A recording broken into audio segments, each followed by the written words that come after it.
not been on here in so long. I have been sick, dead sick. So I'll explain what dead sick means. Oh my gosh, I don't even want to go into it, but I was very sick for at least 3 days, and I'm talking like 3 days. So it was very consistent, very unbelievable, and very not fun. So I'm glad to be back. I'm not exactly back, as you can hear in my voice, but it's good to be out of that atmosphere and back into the real world, and I have something in my way. Okay, so I was watching this like prophetic like video today, and it was very interesting. I don't know if everything's true in this girl's mind, but she had a lot of good input, and I think that's what helped me kind of think about doing a live video today. So one of the things I want to talk about is loving God, as usual. I love God. I think we need to talk about that a little bit, because I feel like with like the new year and the new concepts and the resolutions and the partying and going back into our normal lives and doing things, we kind of get upset about where our lives are actually leading, like where they should be leading, to heaven. And ever since I experienced God, and I want to share something with you guys before I get into that, but just love God about that other thing, like just love God. Yeah, but I wanted to share about this thing. So when I experienced God, it was God, you know what I mean? And it was amazing. And I can't get over how cool it was, because it is something so supernatural that like you can describe it, but it's like, it's just God.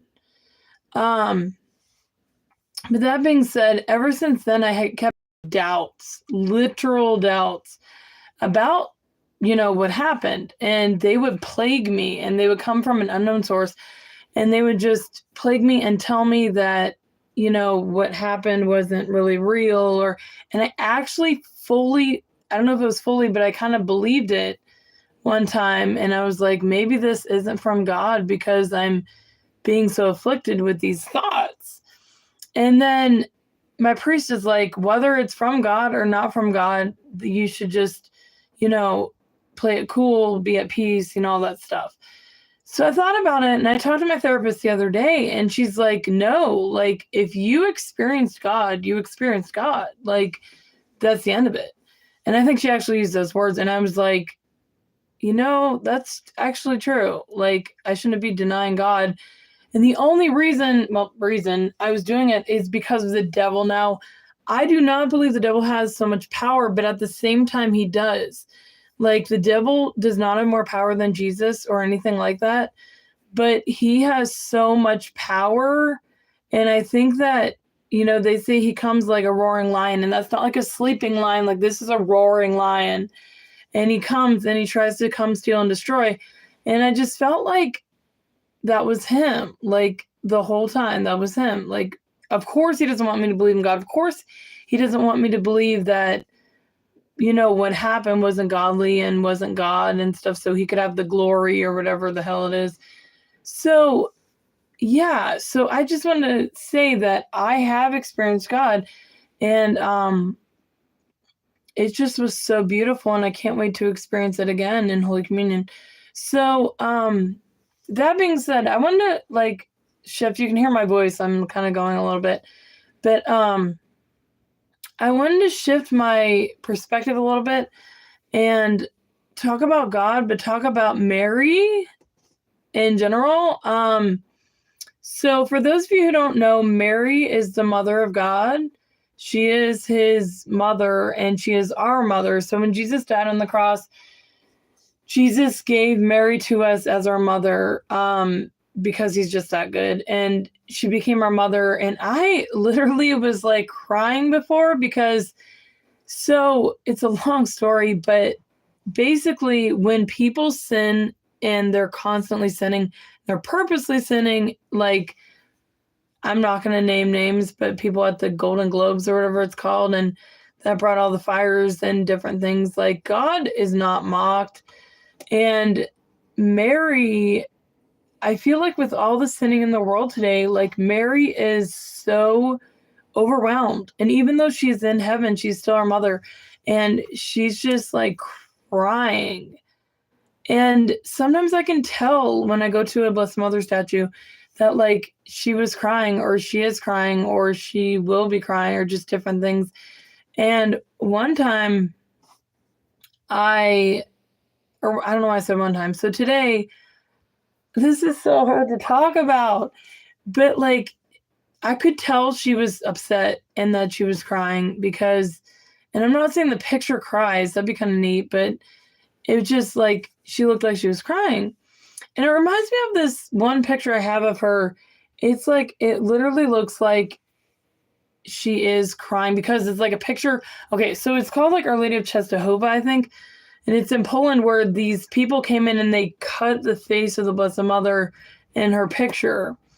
And she kept this scratch and it was like bleeding. Anyway, I have a picture of it and it's like not like bleeding. But the thing that's weird about this is I like asked the Blessed Mother for something one time and the picture itself started like not bleeding, but like secreting or whatever stuff. And I was like, oh my gosh. So just want to tell about that just to say how powerful she is. But as powerful as she is, she pleads with God for sinners because she doesn't want them to go to hell. Like, who wants to go to hell? If anyone knew what hell consisted of, they would not go. And I think this is a lot of different things. Now, sinners go to hell because God doesn't condemn someone to hell because they are like, I don't want to go to hell. Freely, they're going to hell. And so it's horrible. But anyway, so today I am like looking at this picture of her and I could tell she was like kind of crying. And I didn't even wait for her to tell that she was crying. I just started bawling. Like I was literally crying and there were tears like falling out of my eyes. And I was just like, I am so sorry. Like, I'm sorry on behalf of all these people. I'm sorry they make your life a troubled mess. Like, I'm so sorry. And what I really should do is turn to God and be like, I'm sorry for them because that's what Jesus did on the cross. He was like, better love than this. I mean, well, he said better love than this no man hath than to lay down his life for his friends. But he also said to God the Father, Father, forgive them for they do not know what they do. Anyway, so,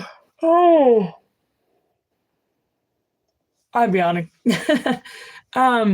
That's a handful, but yeah. So, and it was interesting. So I've been sick, right, the last couple of days, and I was in my bed like yesterday or the day before, and I'm like, I'm gonna watch this video about what I portrayed in one of my videos. I actually really like them. It's funny because like they're like really positive and they have a big good outlook to them. But yeah, so I just want to talk about that.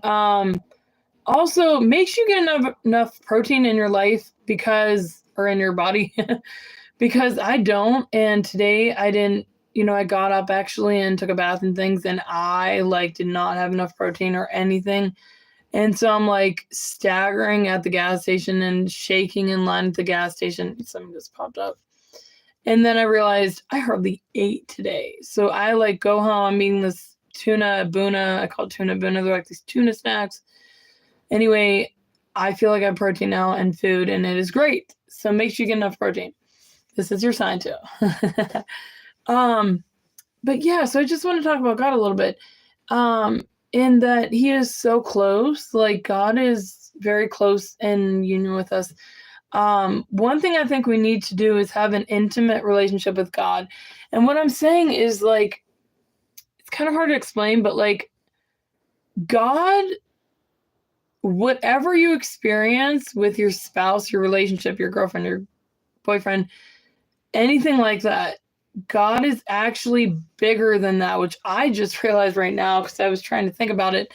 But like, he's so much bigger than that. Like because he is, you know what I mean? Like you might find love and you might find goodness, but God is above all of that. And so an intimate relationship with God would mean you just give him everything and you treat him like he's above your boyfriend or girlfriend because he is. You know what I mean?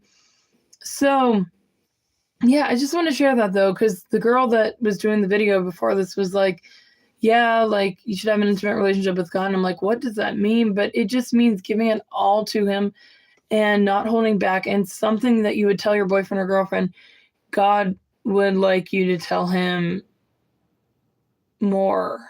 I don't know how to say that, but yeah. But yeah, so I hope you all are doing well. I can't stay on too long. Obviously.